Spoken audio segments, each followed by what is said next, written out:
Yo, what is up guys, Ghost here, and today I've got a bit of an unusual video, I suppose you could say. So the other day, I'm sure you guys have seen that squad management was announced for Battlefield 2042, that is coming in Season 5, only the reception to squad management arriving wasn't really the one that I don't think any of us, and certainly not me, expected. Usually when these new features come to the game, people say great job DICE, and I think the general consensus among the community is that DICE have been doing a fantastic job improving the game, but for some reason with this particular feature, it seems like people have been pretty disappointed. In fact, more disappointed than not, I would say, from looking at Twitter and looking at my own comments section here on YouTube, and I kind of get the frustration, you know, I do.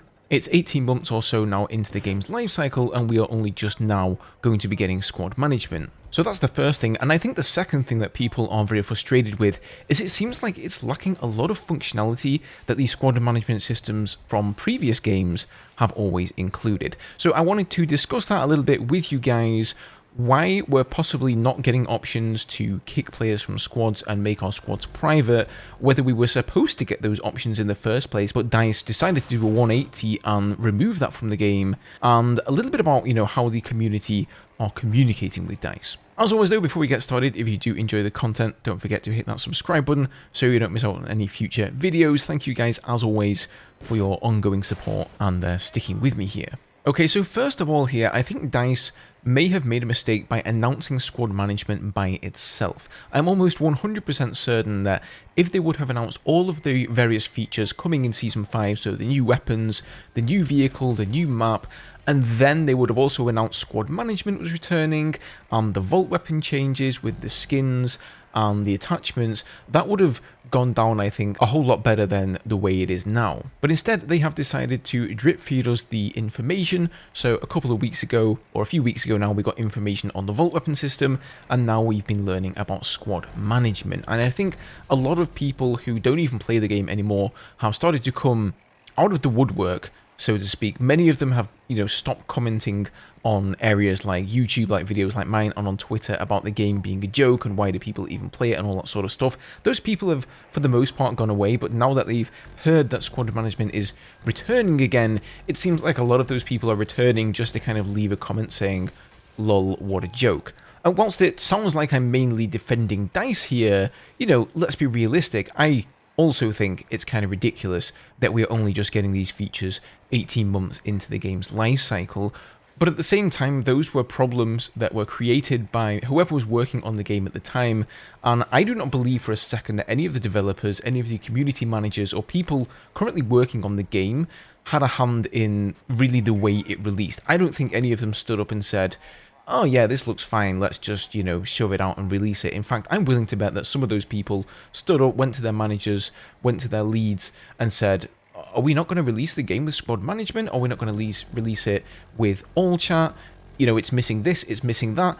And they were probably told, you know, yeah, I know, but there's nothing I can do about it because we've been told by the higher-ups we need to release it at this date, and this is what we have time to do right now. So that's kind of where I'm at. You know, it is what it is. This is the situation. This is the game we have. And right now, as far as I can see, DICE are really doing their best to try and improve it with the resources that they have and with the time that they have. Now, with that said, let's get on to some of the features here that are missing from squad management, it seems, and why they're missing and why we haven't heard anything about it. So both in the Battlefield podcast the other day and in the dev notes that they released the week after, there was no mention of being able to kick players from squads or lock your squad so that you can't have randoms joining. And that has always been in every squad management system, as far as I can remember, in every single Battlefield game.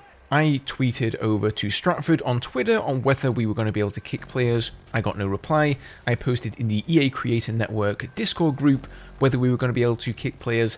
I also got no reply there, and it seems like DICE were unwilling to want to answer this question. If it's not in the game, you know, just come out and say it. Just put it in print and say, we've decided to not allow you to kick players or lock your squads. Now, there is a reservation system that you guys may have heard about, and let's not confuse that with locking squads, because the way that works is that when you create a new squad, it is momentarily locked for a short period of time. Call it a grace period if you will, and within that time, friends on your friends list will be able to join your squad and it won't be auto-filled with randoms. But once that time is over, it will then just naturally fill up with random players from the squad. So if you want to play in a group of 2 or 3 people and not have a third or fourth person join in, you can't do that because eventually your squad will automatically open up for random people in the game. And I've had this confirmed to me by Kevin as well. He's one of the CMs, so I'm not sure why they went this route. However, they haven't confirmed anything about being able to kick players or not. So here's the interesting bit. When they posted these dev notes over on Twitter, they also posted a very short video showing off the squad management features. And within that video, if you slowed it down, there were 2 little frames that showed this here. It showed the options to kick a player and ban a player. Now, some people couldn't find this in the video anymore later on. Some people thought that it was fake. Some people thought, like me, that this was maybe allowing you to kick somebody from your party that you'd made before you joined the game, and it wasn't the kick from squad options. But then yesterday, DICE actually reposted that video and made a new version of it, saying we reposted this announcement to correct the video which previously showed a UI option for squad management that won't be available in the Season 5 update. And surely they're referring to the option to kick players and ban players. So this obviously shows us that DICE originally had the functionality in the squad management system for you to be able to kick a player and ban a player from joining your squad, and for whatever reason they decided to do a 180 and take that functionality out of squad management. Why? I have absolutely no idea, because 90% of the backlash that they're getting at the moment from the community is exactly that, the lack of the ability to kick players and have your own proper private squad. I have to say, guys, if you're going to iterate a basic Battlefield feature that should have been in the game at launch and it's coming out 18 months later, you better make sure that it's like the best iteration of this system that we've ever seen. I have to say, I'm somewhat disappointed in it. I thought we were going to get maybe squad points that were going to allow us to call in, you know, some drones or some airstrikes or something cool like that, and it was kind of going to be worth the wait. But leaving out the basic functionality of being able to kick a player and have your own private squad is a step backwards, in my opinion. And the only reason I can think that they have done this is because of some new policy within EA. I also think it's the same reason that the game did not launch with all chat. I don't think that that was because they didn't have time. I think it was definitely a decision that was made, and people just kicked up a fuss for long enough that they decided to cave in and add it to the game. Now, this also begs the question, why aren't they just coming out and saying it and saying, yeah, we're not going to be able to kick players from the game, you're not going to be able to have private squads, it's not in there. No CM or person working on Battlefield, as far as I can tell, has come out and said this. And I think the reason for that is, again, because the community is kicking up a massive fuss about this. They're maybe looking at this internally and thinking, hold on a minute, guys, maybe we should just put this functionality back in and release it in Season 5 with that. Now, the drama continues here.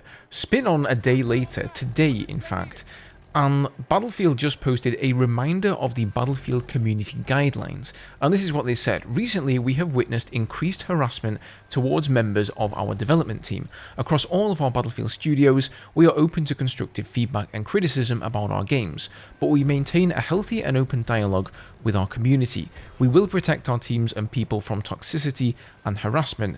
We believe this has no place inside our game or within the Battlefield community. We want to remind our players that through our EA user agreement and Battlefield community guidelines, we will take appropriate action to uphold these values. As a community, we play the objective together. And I couldn't agree more there. You know, going and berating devs and atting them on Twitter or on Discord and, you know, throwing hate and toxicity and harassment their way is not the way to get what you want. Actually, it has the opposite effect. It pretty much makes you look like a complete and total dick.